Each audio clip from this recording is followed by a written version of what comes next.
Hey guys, here at the track with the brand new 2025 KTM 390 SMCR. This is Gabriel's bike.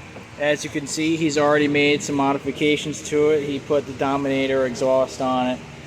We got some nice wheel tape, front headlight delete, track day only, baby.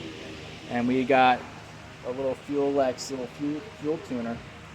And so he was nice enough to let me ride this thing around the track and see what my first impressions were. After having ridden the KLX 300 SM, the new DRZ 400 SM, and now this bike, I can say for sure that of the three, this one feels most like a street bike. I guess we'll run through the pros and cons real quick. Peak power, this one blows the other two out of the water. No doubt about it. If you're on the highway, this thing is going to absolutely murder the other two bikes. I would say this has the gutlessness of a KLX 300. That's how it feels on the bottom end, but then it comes alive up on the top end, whereas the DRZ feels like what this bike has on the top end, but only on the bottom end. So it's kind of, I guess you could say, in the middle between the two. Power-wise, good. You definitely notice that it really needs to be revved out. This bike actually has a slipper clutch, which the DRZ claims they has, but when I rode it, it was worthless. It sucked. KLX doesn't have it, so if you try skidding or backing in on those bikes, basically the bike just chatters like crazy. This one is butter smooth. I was very impressed.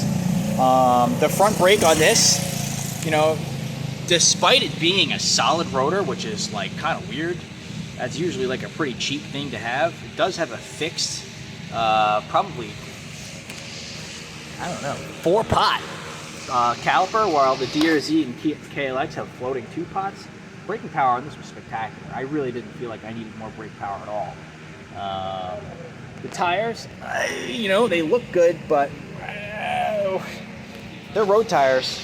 They're definitely road tires. I would say the DRZ's tires, either the suspension on the DRZ produces more traction or the tires it has are better. I would say you have more grip on a DRZ 4 SM than you would have on this bike. The suspension is there, but it just feels cheaper. It feels cheaper than the other bikes.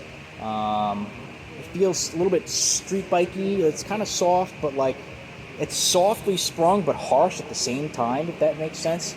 The DRZ and the KLX definitely feel like they have higher quality components. The traction control on this actually works. The DRZ traction control is a joke. All it does is cut in for no reason at all. This one actually works. It waits till you're actually sliding before it kicks in. Supermoto ABS, that all worked great. What else can I say? I mean, you're comparing the three different bikes. KLX is by far the most fun. You know, KLX weighs 300 pounds. This DRZ is like 340. This is probably like 350. Now, the weight is lower on this bike. This sits way lower than the other two bikes by, like, it feels like inches.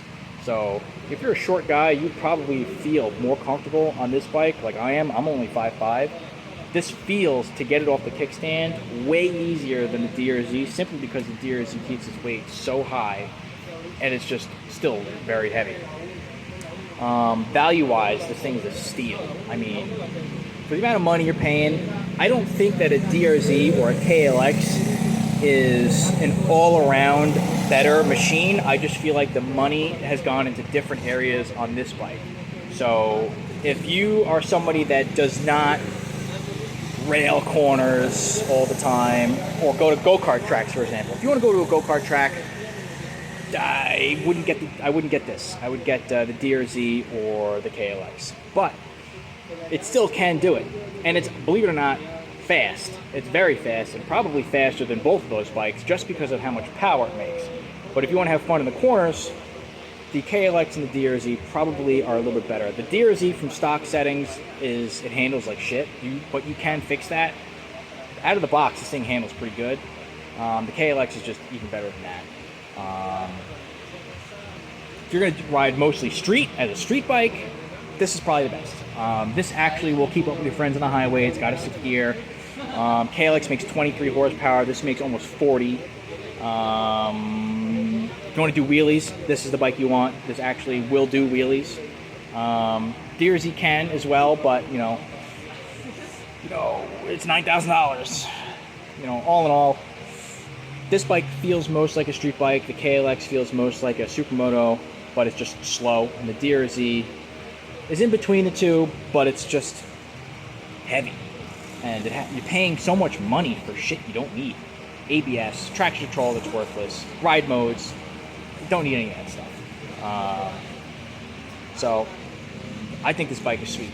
If I had to compare the three, they're all pretty much even, honestly, but they just do it in different ways. Whereas this is all power, KLX is all handling, and DRZ is kind of in the middle. That's basically how I'd rate it. Quick walk around here. These tires, don't let them fool you. They're okay, but they're not that great. I feel like they overheat on the track. I was doing more and more laps, and they felt like they were sliding more and more. Anything else to show you here? I don't know, that's basically it. Good bike.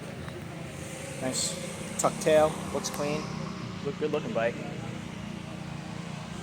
Exhaust. Alright, that's about it.